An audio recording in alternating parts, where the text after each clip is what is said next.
The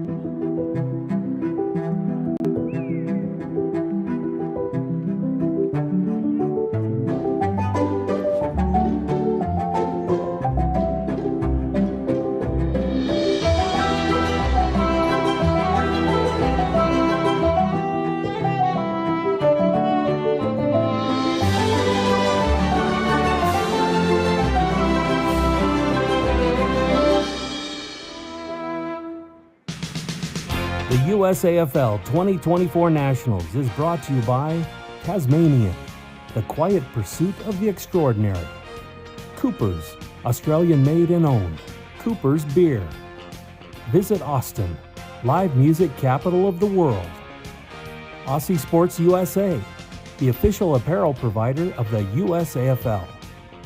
Qantas Airlines, the spirit of Australia. The Australian Consulate General, Houston. Three Cuts Gin. Odin Mortgage and Tax. CyberSolve IQ, the inaugural cybersecurity partner of the USAFL. And by USAFL Foundation. Play on.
Now we're back at the Onion Creek Soccer Complex in Austin, Texas, the 2024 USAFL National Championships presented by Tasmanian. We have reached the final game of day one. It's a men's Division I clash between the Austin Crows, who come in with a record of 1-0 against the New York Magpies, who come in with an 0-1 record.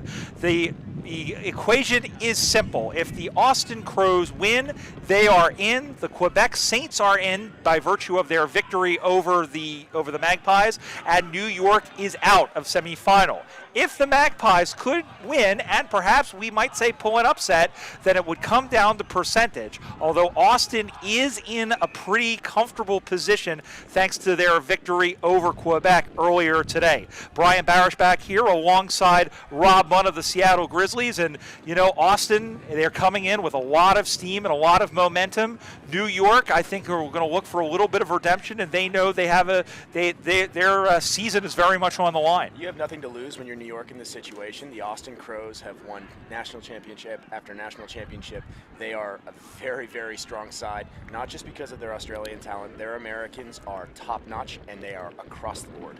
The Saints beat the Magpies by a goal at a very thrilling game earlier this morning, winning 7-3, 45 to 6-3, 39. The second game, not so close. Austin 12-12, 84. Quebec one behind. We're underway here in the final game of the 10 that we have brought to you here on Cooper's Field, as this one is sent inside. The Magpies in the black and the white is Mike Murphy, but nobody calls him Mike. Everybody calls him Magic. Watches the ball go out of bounds. New York is known, these two teams, Rob, are known for spreading the ball well, finding open connections, and utilizing uncontested marks. I think the biggest thing you can say from that, they're known for their discipline. And when you're able to be disciplined and structured around the field, it makes for an incredibly aesthetic product, and it's really fun for the teams and the fans to watch alike. I think we're going to see a more aggressive Austin Austin play here, as this one is taken down by, I don't know, New York, as they normally do not have numbers in there. So if we don't name your favorite player, it's because they didn't bother to put numbers in there. So unfortunately, that is par for the course with the New York Magpies as the ball comes down and it's going to get picked up. He blows by everybody, but now has to turn around. Big tackle put in there and just got this one off. It's going to drop in front. Got to stay with the football. Now he's going to get this one free. Big kick inside the arc, and that one is spoiled there by Christian Merritt. And Money Merritt, able to get the handball off, and Austin with a couple of handballs will try and clear it out. Handballs it across.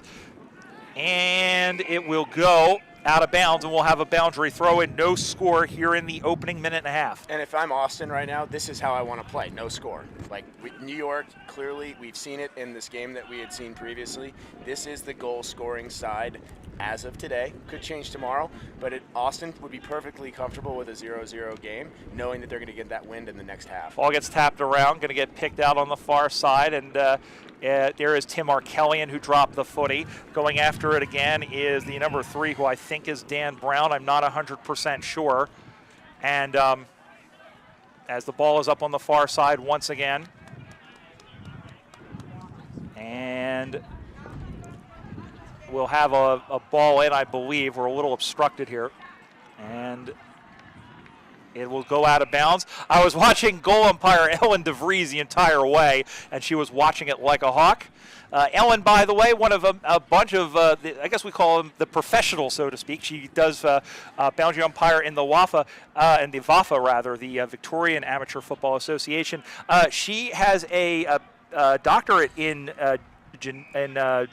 genetics, and she is over here doing her postdoc at Yale. It's been great seeing her all over the grounds and all of the competitions that we've been in over the last 2 or 3 months. I think I saw her in Salt Lake. I think I saw her in Columbus, and we certainly saw her at TAC. Yeah, she was at Columbus and she was at TAC. So yeah, she was at, no, she was, I think she wanted to come out to Salt Lake City, but unfortunately it didn't make, but that's okay.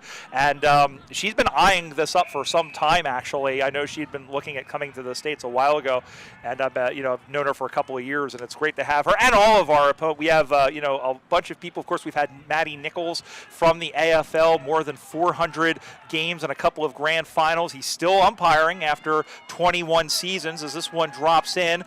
Ball gets knocked 3. Who's there out the back? Oh, able to get away. He has a bounce, lines himself up, and New York draws first blood. Wow, that was a great job of slicing and dicing the defense. And there's a little bit of afterwards there as Murphy is in there up against Merritt, and eventually that all kind of cools down for now. But on the Watch AFL scoreboard, after almost 4 minutes, it's the Magpies 6, Austin no score. Yeah, New York kind of just created something out of nothing on that. You saw the ball kind of bounce in.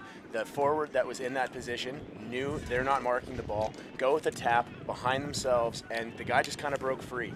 Going to require a bit of a response by Austin, but like we said, this is the goal-scoring end. New York has to do this before the next half. I think they have to, it's almost, again, like cricket. I think you almost have to set a target.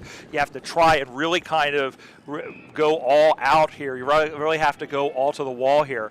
And if you end up, if it ends up coming back and biting you, that's fine. But you're also playing the best team in the country. And these two teams met on this very field in 2021. They met twice, once in round robin play, but they met again in the finals. And even though Austin really picked them apart after it was a close game in the very beginning, here come the Crows as going around, going all the way back. That's Kenrick Tyrell, finds Gelati, puts this one on the top of the laces and finds a target dead in front. And turning around, I believe that is going to be Steph Barr. In fact, it is. And so Stephen Barr will go back and try and kick into the wind to tie the game. Yeah, the composure by Gelati on that play was really good. When you have a wing that is able to go into the attacking 50 with that really short chip kick, it's almost impossible as a defender to make anything happen. Barr will stride forward. He hops in, arches the back, sends this one up on the way. Did it sneak inside the goalpost? Umpire says, yep. And we are all square here on Cooper's Field. Austin 6, New York 6. Watch AFL scoreboard. And yeah, I think this might calm Austin down a little bit. I think maybe the first probably 5 minutes here, New York was first to the ball. New York is first to the contest, and they were getting a reward out of it. They were able to turn a goal into it, but it is so devastating as a team. If you get that goal and you relinquish one straight away into the wind in 2 to 3 kicks. Yeah, that's it could be demoralizing. Of course, we are still very early. And New York, Plenty of time. There's plenty of time. And New York, I was going to say, New York's a pretty confident team. I think they know that they can handle it. Look, I mentioned this in the reveal show. They were ranked 4th the entire season. They thought they should have been higher. They're having the chance to prove that as this one is turned in towards the sticks, getting knocked down. That was Kane Murphy, who had a big game in the first game. As the ball goes out of bounds, as the ball stays in play now, turning that one around in towards the sticks, and it is right there in front. It's a goal. And it is a goal. Pretty nifty there from on the sideline. I mean, pretty much an entire 180 comes through with the snap straight in front of the face. That's pretty slick. Yeah, it's very slick. Yeah, no, it is incredibly smooth. We talk about the standard of play in a lot of these matches, and people, especially overseas, when they find out that we have a league here, what's the standard like? And it does vary. I mean, we've seen everywhere, everything, especially on this field, from these guys all the way down to Division 4. We've got Division 5 over there. I think, Austin, they've got a lot of Australians, but it's the Americans that I think really are the engine. Gelati is one of them. Ben Carpenter Wanyanwu, who we haven't seen yet, is yet another one of them. Oh, he's here. He's playing. Well, in this, I haven't seen him in this game yet. Fair enough. But enough. He was in the last game. Yeah, there he is he's up in the forward line. But we haven't called his name yet. We'll put it that way. But in any event, almost taking the mark there. He's going to pick it up. There he is. He heard me talking about him. And Chippy enters the chat and kicks Austin's second goal. 2 straight to 1 straight, Crows the lead. I believe it's 3 straight to 1 straight. Yep. Yeah, pretty much on a dime there. You said you hadn't spoken his name yet, and right off the bat, doesn't mark the ball, brings to the contest, quick enough to turn around immediately and basically just walk in for that one. Was not only on the All International Cup team in 2017, was the best male player in that tournament, and it's a shame that the Revos didn't make it to the MCG on that occasion, but by the same token, he had an outstanding tournament, kicking a few goals, really just helping to dictate the sway of play, especially in a couple of those games against Papua New Guinea, even in a losing effort. He qualifies as one of those X factors, and you saw why just there.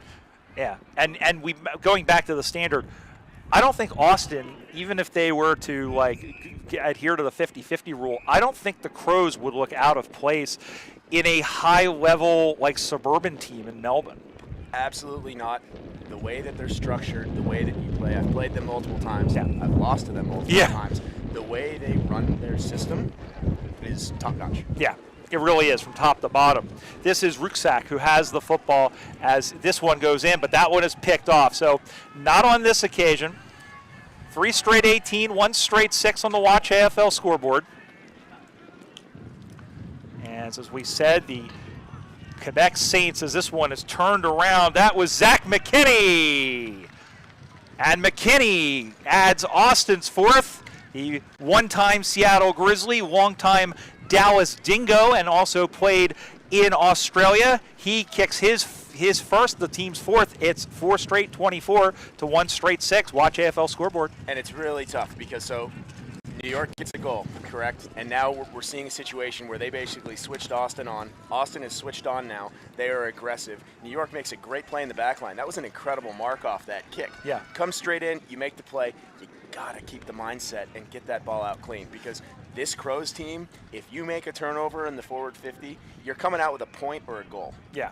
Yeah, that's the thing is you're gonna give something up.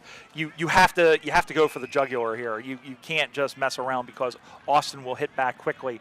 And we see the wind changing a little bit. It seems like it's blowing across from our Gridiron Productions commentary position. I think the thing is, they're going to have the wind. And we saw what happened in the last game where they really turned it on against Quebec, and it was very one-sided to say the very least. But here we go. This is a good starting movement for New York right here. As they get this one through, but just as Rob says that, they give up the football, and taking that one through is Ben May, who we haven't seen in some time, son, of course, of the great cricketer Tim May, who back home in Australia, we're thinking of him as the ball gets knocked down, and everybody gets tied up, and everybody was kung fu fighting as the ball goes up once again. Ball gets knocked down and moved forward, going for the handball and getting taken down. And once again, jumping in there was Kane Murphy. And it will be a free kick, and they'll play on now. They'll play up the far side, will the Crows. As the ball goes down the line, it'll hop, it'll skip, it'll jump, it'll go through, going and picking that one up, spinning away. My goodness gracious, was Thomas O'Sullivan. Goes down in front and going to try and pick that one up and slamming that one home. That's another one, and they look really, really good to the Austin Crows, and they go down to 5 straight to start the game, 5 straight 30 to 1 straight 6. And it's just incredible how quickly they're able to move the ball. And this is what I was talking about with that structure conversation that we have. By the time they have it in their hands, they know they have a plan on where they're going to go with it every single time, and you see it in the movement of the field. They know how to react with what the defense is giving them, and it's pretty fun to watch. Also, a little bit terrifying to watch, to be honest, when you're watching it from here at this point. I mean, these guys, what is it, the late Rick Jenneret said, these guys are good, scary good. Yeah. There's a reason they've won all these championships, but you know, there's 2 teams playing behind us who, by the way, we've got Denver and Golden Gate happening behind us, who are into the semifinals as they both beat Sacramento.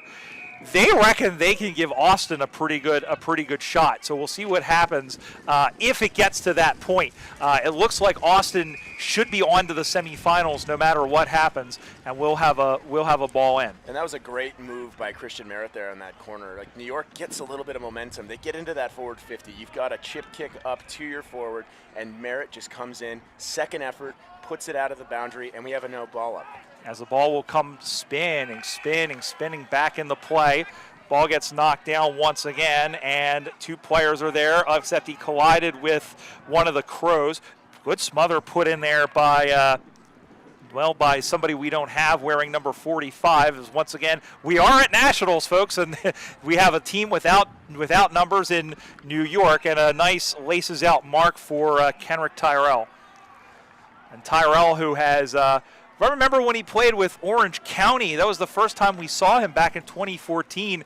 Came over to Austin, and they played Orange County in that grand final here in 2015. That was my first time I called a grand final here, as he sends this one, and I think this is yet another one. They are straight shooting son of a guns, aren't they? As they have now kicked their 6 straight 36 to 1 straight 6. You get the second effort on the defensive 50 by Merritt. You force the ball up. You're winning the stoppages. So that's what Austin's doing. Every time they're in the midfield right now, while New York won for the first 5 minutes of this half, Austin has kind of overcome them in that point. The second they get that ball, they're down and kicking a goal in less than 15 seconds. Yeah, it's lightning. It's lightning efficiency and proficiency. It's amazing how that works, and that really kind of shows you how they are. And of course, we mentioned Austin. We mentioned Austin here having won all these championships. They got the treble last year, the first team to win with their reserve side, with the women's team winning Women's Division II, and of course D1. They've got 4 teams in the mix this year, although Rob and Seattle may have put a dent in that with a pretty big victory over the Austin reserve side a couple of hours ago, as Jawadi kicks this one on the left, and that one is almost taking the mark. Good spoil in there, and just laying out Stefan Barr. It was all in good fun, and we'll have a boundary throw-in. Yeah, great contest by the New York halfback there to keep Stefan from making that. Stefan is definitely one of the top 5, if not the best player in the USAFL in the last 2 to 3 years that I've been watching. Yeah. So to keep that in and force a stoppage is excellent. Absolutely. As the ball comes back into play, Tyrell knocks the ball down, comes out to the near side, and the ball will go out of bounds right in front of us. We'll have a boundary throw in. And again, our thanks to the hard work, not only on this field, but over on field 2 of Kevin, and the staff with Gridiron Productions, of course, our own Jerry Long, who has been pushing the buttons and some of the great production elements that you've seen over today, and actually as well in the the regionals as well. He has done an amazing job as they go out to the far side and find Salim Hajar. Hajar will send that one in, and it's marked by Carpenter Yanyanwu, and I have to sneeze. You good? Well, eventually it's going to come. Maybe if I stare at the sun. Chippy lining up with a really tough angle here against the wind, kind of pushing into it a little bit, see if he can make it happen. Just kidding, I didn't have to sneeze, and that one has gone through. No, that was marked by Kenrick Tyrell on the side, and he snaps it in. Yeah. It's a great pass by Chippy. I meant to do that. Well, that's 2 for Tyrell and 7 for the Austin Crows, and we, as far as I can tell, still have about 3 minutes to go in this first half. I'm curious now. I mean, Austin, it almost seems like they're sending a message at this looks point. like it was a behind. They called it a behind, not the snap. Yep. Fair enough. Still at 6. Yeah, see now, so it's a 6-1-37. Now, for those of you playing the drinking game at home, that wasn't my fault because I followed Rob's lead, so you don't have to take a shot on that occasion. I think it's already too late, Brian. Well, we'll make one up next time as the ball goes back in. And then going to get that one free and going to pick that one up. And here they come back the other direction. Looking for the handball. Big bump put in there as they pop it away. Now here comes Murphy sending that one up the far side. Marked on the laces out there by Tom O'Sullivan. He'll turn around looking for a play, and getting the mark and taking it was Chippy once again. Ben Carpenter Wanyanwu waits, looking for a play now. Sends this one down into the pocket. Tyrell. We were talking about that, about Game of Thrones, and that, of course, is Lord Kenrick of House Tyrell, first of his name. And he will go back now to try and add another one, and their 7th. And you see just the different layers of the Austin position groups. They continue to push forward. They run in waves. They do a great job of replacing their halfbacks and their mids and their wings when they go down into these areas. And you're just continuing to see that, and it's relentless. It is. That ends up being a behind. 6-2, 38 to 1 straight 6, and those are all unanswered points by the Austin Crows on the Watch AFL scoreboard.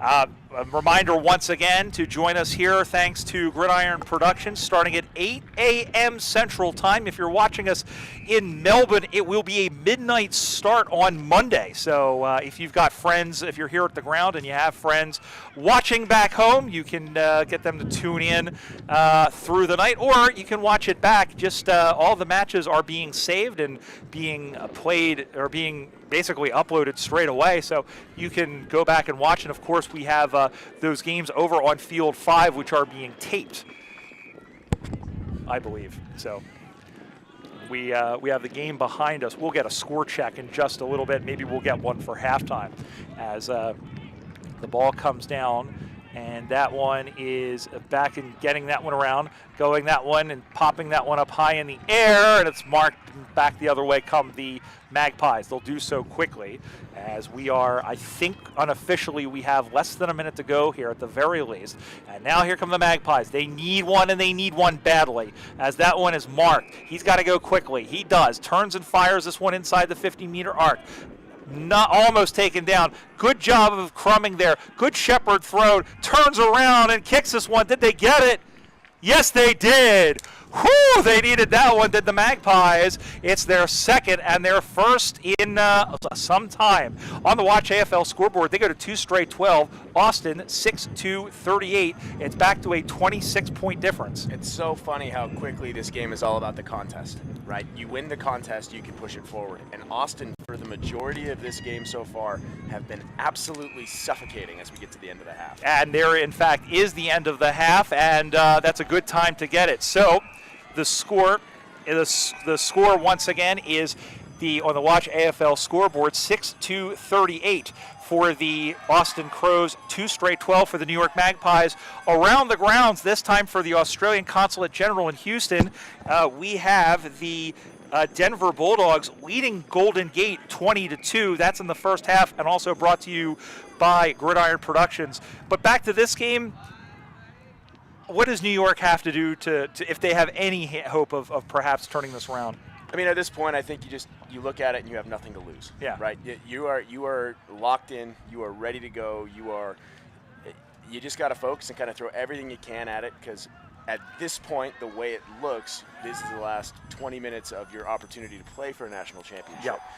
A lot can happen, but the thing that you see about the Crows, and it's year after year after year, they are so consistent, and they do not let their foot off the gas. Yeah. So can New York fight through that and find a way to get any traction or momentum into the game? Yeah, that'll be the question. They'll be answered in the last 20 minutes here of day one when we return. You're watching the 2024 USAFL National Championships here on USAFL.com.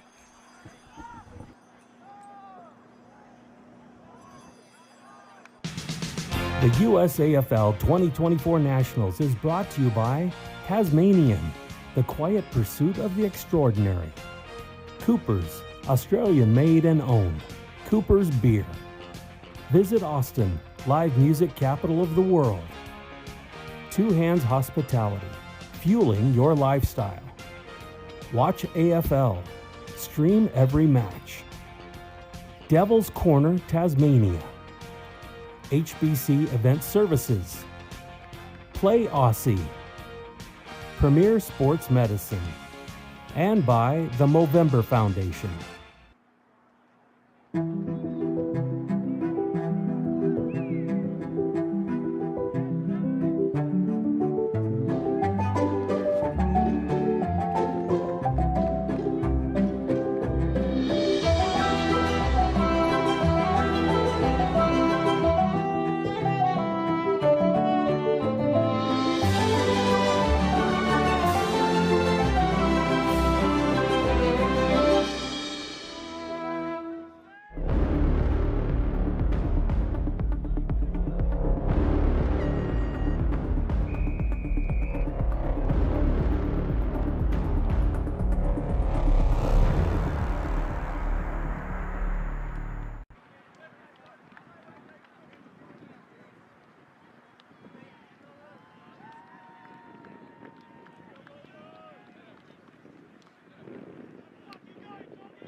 And we're back for the final 20 minutes of day one of the 2024 USAFL National Championships. In this men's Division I match, the Austin Crows with a big lead over the New York Magpies, 38-12, 20 minutes perhaps in the competitive portion of the New York Magpie season, but if they can get a win, they would just assuredly be into the semifinals based on percentage. We'll have to see what happens. Brian Barish back here with Rob Munn of the Seattle Grizzlies. And Rob, well, this is it's going to be difficult because not only do they have to battle Austin, they have to battle the wind. If I was in that huddle right now, I'd say right off the bat, you got to win the contest, and it starts right in the middle. It really does. We're underway here for the last time today as the ball gets knocked down once again. Here come the Crows, now working it back. Big tackle put in there, and the umpire crosses his arms because the player just getting up now in the 29, who we do not have, oddly enough, didn't have any prior opportunity. So the ball will come down.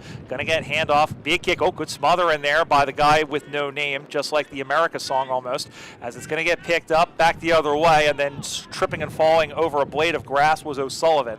Trying to get the ball forward now as the ball goes forward. Going to get going away. Oh, he got taken down.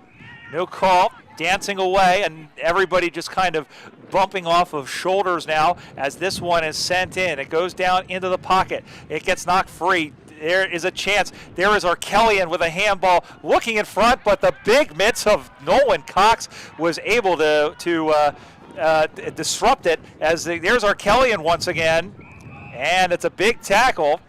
And as Ray Warren would say, crunching tackle. Yeah, that was the instinct from Nolan there to grab that ball out of midair. He was running in for a goal at that point.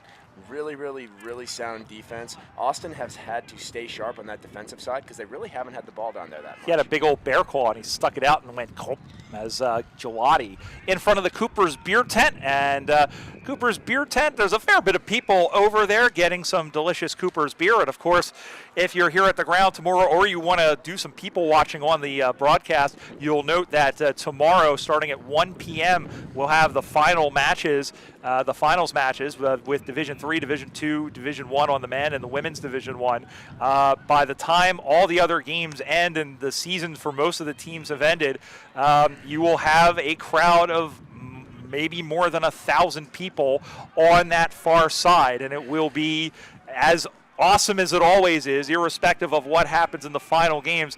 And with Austin looking good right now, and of course we don't know what will happen tomorrow. No matter what happens, what might be a very intriguing women's grand final, it should be a pretty good atmosphere. It's one of the coolest things about the 6-team Div 1 model is the fact that you're playing this game today to qualify for your semifinal. Yeah. So what you do today, the only thing that matters is qualification. Well, New York is going to get a point here as that one goes through, and I've been calling 41 Arkeli, and it's number 12. Just so you know, in case any Magpies fans are watching at home, they have not submitted their numbers, and I live in Philadelphia. I've seen them play this year. There's only so much I can do without numbers, so we beg your indulgence and go from there. On the Watch AFL scoreboard, that's their first blemish. They go to 2-1-13, 6-2-38 are the Crows. They trail by 25 points. As the ball is up on that far side once again. And the ball goes out of bounds. In fact, no, he was taken down. Umpire said he was taken down, and it's a clean tackle. So a free kick. It will go the way of the Austin Crows.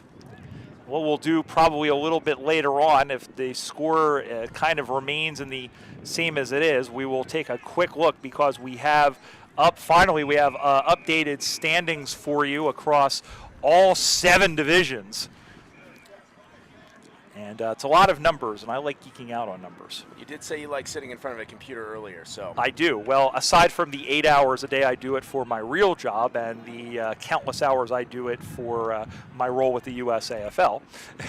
Well, it's very much appreciated if no one ever tells you. I appreciate you, Rob, and I appreciate the work that both you and April Munn do for the USAFL. Of course, April just reelected to her second term as USAFL president after what I think can unequivocally be called a very successful first term in the U.S. as the USAFL's president, and welcoming, of course, a couple of new returning a couple of members who some were reelected, and also who went away, stepped away, and came back. Thinking of Mackenzie Adamo, the Western Region Vice President, Richard Holder Gibbings, who is the incoming treasurer, who comes and does fantastic as Austin is coming in again. I'm trying to talk and watch the play at the same time as the ball is up on the far side. Here's another snap for a goal over Chippy's head, and it's through for a behind. And there's Liam Dye with his GoPro. As on the Watch AFL scoreboard, it now goes to 39-13. It's just to have a team that can go that quick down the sideline at any point for a score is, it's very hard to defend, obviously. It's hard enough to defend against the Crows when they're playing a possession game. When they're opened up and they are free and running hard, I don't know what else to say on it. Yeah, it's really hard. It's really hard to combat when there's a team that can move the ball that quickly. Just to finish the thought, Ben Markham from I don't know where Ben's playing these days. I think Des Moines. Yeah, he started with Columbus, went to Denver, now playing with the Des Moines Roosters. He is an incoming Central Regional Vice President, replacing Emma Bangs, who gave 2 years of amazing service as Central Regional. Of course, we should shout out Jules Hatfield from Golden Gate for being the Western Regional Vice President this past season, and then Jim Martin returning as secretary, and Darren Green. How can you forget Daza coming back as member at large?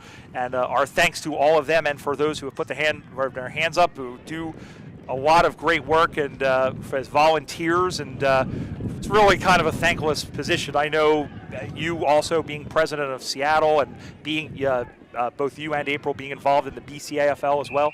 It's a lot, and we appreciate the effort.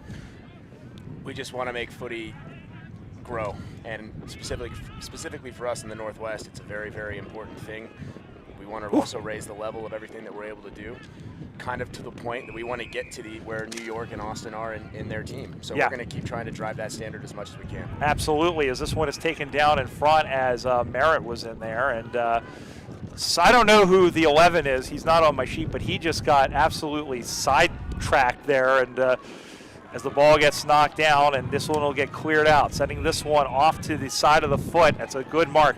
They are really good at weighting their kicks, as Murphy takes the mark right in front of our Gridiron Productions commentary position. Waiting, sends this one down the line. As we hear a cheer, perhaps a real or a Bronx cheer behind us, we're not sure what, and the ball goes out of bounds for a boundary throw-in once again. And did I remember to start my watch? I did. We have about 7.5 minutes gone here in this final term. And again, 8 a.m. Central Time. We'll be back on air for Championship Sunday. We will crown a bunch of winners, both teams, and we'll give out a bunch of individual honors as well as part of the ending festivities. And it's always fun to go back, and everything kind of stays very hidden until the very end. But I always like going back and seeing who's got the votes and who's leading ahead in the different divisions, and what that kind of sets that up for heading into the last day. Yeah, you just keep watching the structure and the way that Austin's playing. They have a structure for their forward line in terms of their taps. They've got it in the midfield, and everybody has these, but I think you also notice that the mids that are playing on the Crows are pretty interchangeable with the number of players that you see in the forward line and the back line. Their rotations are impeccable. Yeah, their versatility is amazing. 6'4", the score now. This is almost starting to look like it's almost starting to look a little bit like the first game against Quebec, where they really kind of started struggling. Well, we'll put it this way. I wouldn't say they started struggling, but they started spraying the ball a bit. It is 6'4", so it's not all that. It isn't all that battle stations or panic stations as the ball goes in and the ball is marked. This, by the way, I think is a complete family affair, because I haven't seen him this game, but I know you've got Mason Cox out there as the water boy for Nolan Cox's team, and Austin Cox, your teammate with Seattle, is over there doing the scoreboard. Yep, they're all over the place, and Jay and Phil are somewhere too. They come to these nationals in droves every single year, and we're always fortunate to get Mason to run water for us every once in a while. Absolutely. Hey, it's also nice to see Phil and Jay. They are just wonderful human beings, and we're glad that they gave us 3 really nice people to be involved in this sport. As we have speaking of one of Jay and Phil's kids, he's going to get a free kick. Nolan is from about 40 meters out or so at about a 45-degree angle. I think every time we've brought somebody up, they have somehow found the ball within the next 25 seconds. Isn't that funny? It's like we have like some sort of like spooky magic thing happening here, as here is Cox, who comes in, starts left. Ooh, that thing had a wicked hook on it. Looked like me playing a Topgolf, I think, as the ball has gone straight out on the full, so a free kick. I don't even think Nolan hooked it. I think that had everything to do with the wind. That ball went straight. It looked like it was going, and the second it got high enough, the wind just took it for a ride. Well, since it got into the jet stream. 100%. So free kick now as, that one's turned over. That's like throwing away wickets in cricket, I think, or giving teams extra outs. You got to be a little bit better with those kick-ins. Well, and that chip-in's really, really hard when you're in a windy situation like this, especially when you're coming out against the wind. It's going to go the side kick, the Gaelic style, and that one is a goal. Well, that's another one, and I think that was Rucksack who got that one.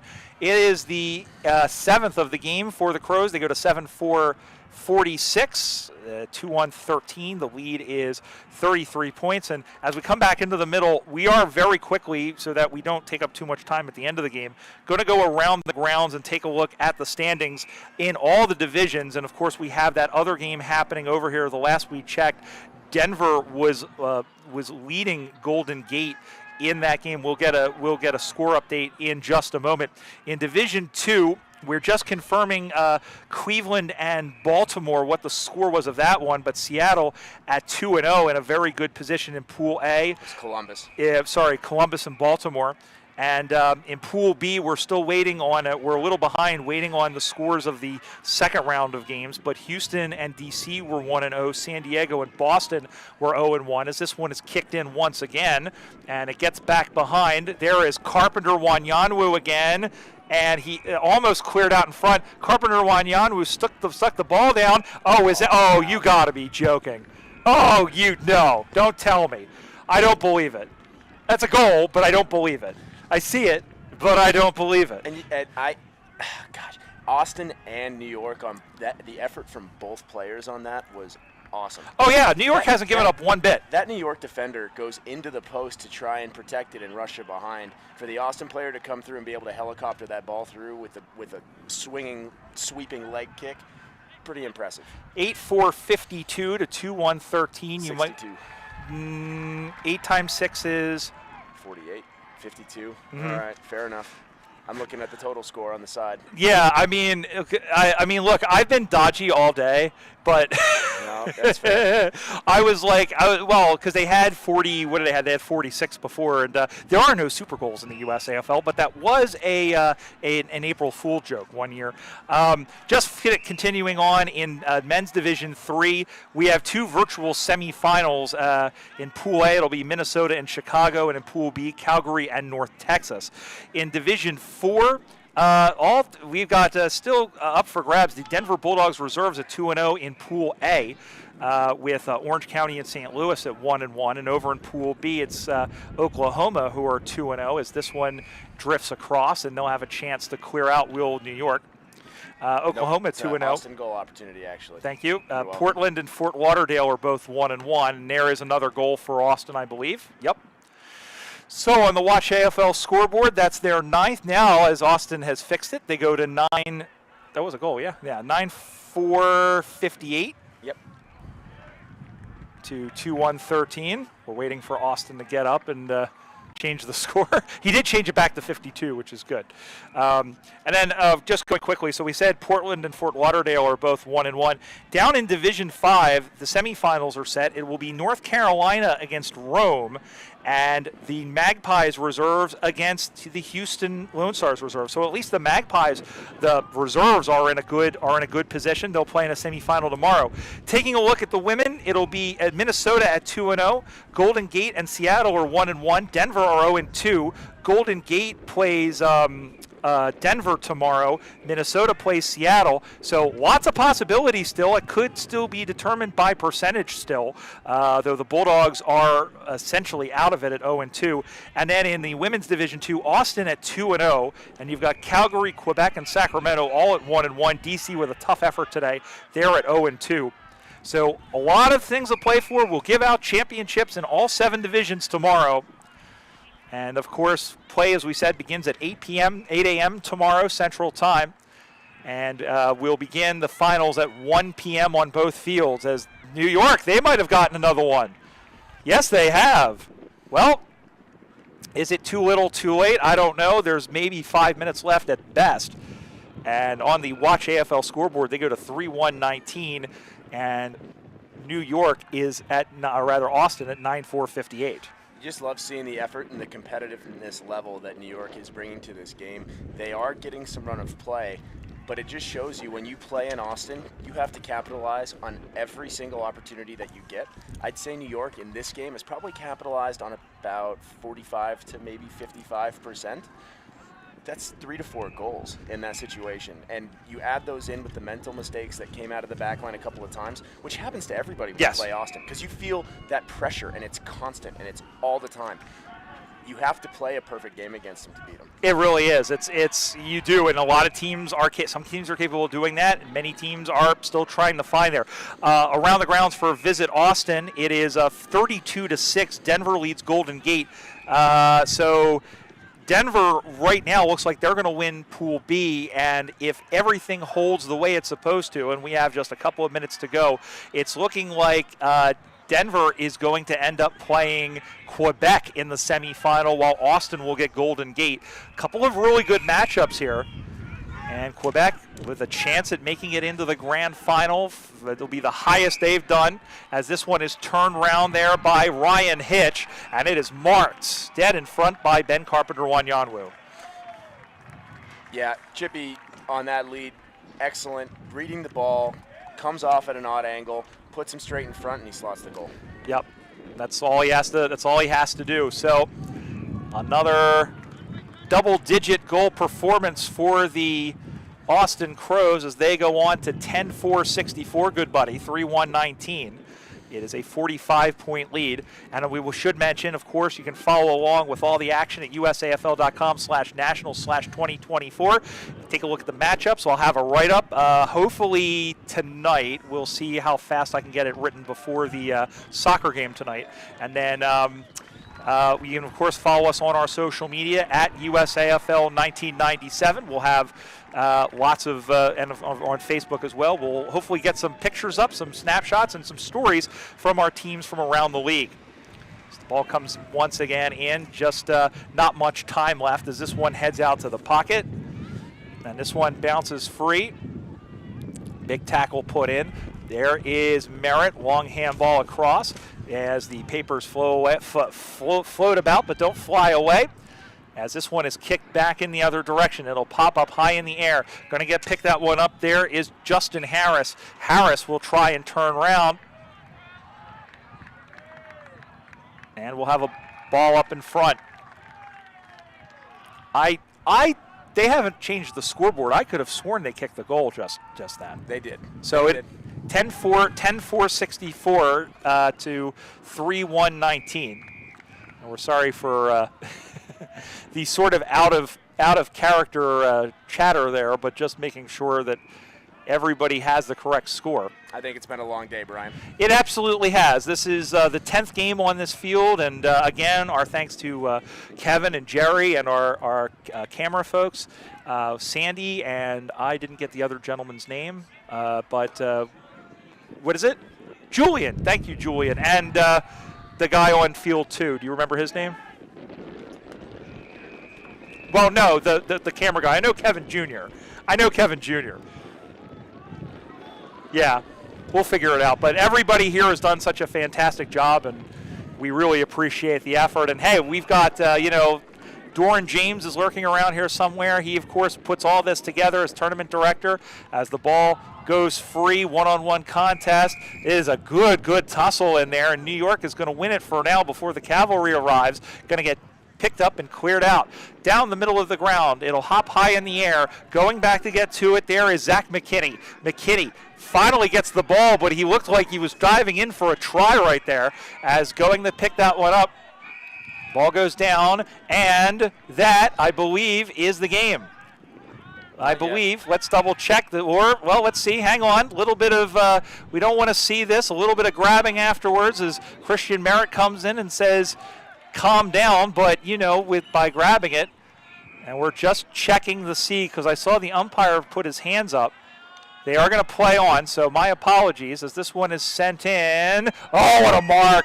On the siren. Right on the siren by Nolan Cox, and that will do it. The Austin Crows win again, and that is their 22nd consecutive win at the USAFL Nationals, and it was a comprehensive victory, 10-4-64 to 3-1-19 over the New York Magpies.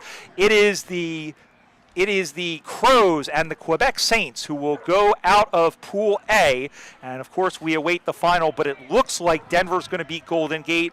So unless something changes, right now it looks like Austin's going to play Golden Gate and Denver's going to play Quebec. Yeah, and, you saw this in Ontario in 2021. One of the best games of that tournament was Golden Gate against Austin in the semifinal. Arguably, Golden Gate probably outplayed Austin, but Austin got over the line. That is going to be one of those things that we're looking for right now. Austin is definitely on their way to playing for another national championship. They'll tell you that the ball can bounce in mysterious ways. You don't know how it's going to set up. For right now, the way that the teams are playing, you would think, we're going to see another Austin-Denver final. I'm not going to say that, though, Brian. No. I have no idea what's going to happen. Anything can happen on the day. That's why they play the games, Rob, as you know. You've been on, I know it's still a little tender, but look at what happened last year in the grand final at Divi 2. Listen, it was a supreme effort. It really was. And I know it is, but hey, you're in good position at 2-0 this year. Still plenty of time to go, but you know what? It's a new year, and we want to thank Dan Sarbacker for jumping in and doing commentary alongside Jason Becker, Bill Robert over on Field 2. We had Milo Lombardi. Gorilla came in for a game. We'll thank the production crew here with Kevin Jr., and Jerry, and all the camera people. And we will be right back here at Onion Creek Soccer Park in Austin, Texas, beginning at 8 a.m. Central Time. Get some coffee, set your alarms, and all that good stuff like that there as we kick off Championship Sunday right here at the 2024 USAFL National Championships. For Rob Munn and for the 420,000 people who have brought to you today's game, this is Brian Barish wishing you a pleasant good evening. The USAFL 2024 Nationals is brought to you by Tasmanian, the quiet pursuit of the extraordinary.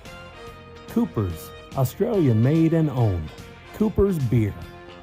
Visit Austin, live music capital of the world. Two Hands Hospitality, fueling your lifestyle. Watch AFL, stream every match. Devil's Corner, Tasmania. HBC Event Services. Play Aussie. Premier Sports Medicine. And by the Movember Foundation.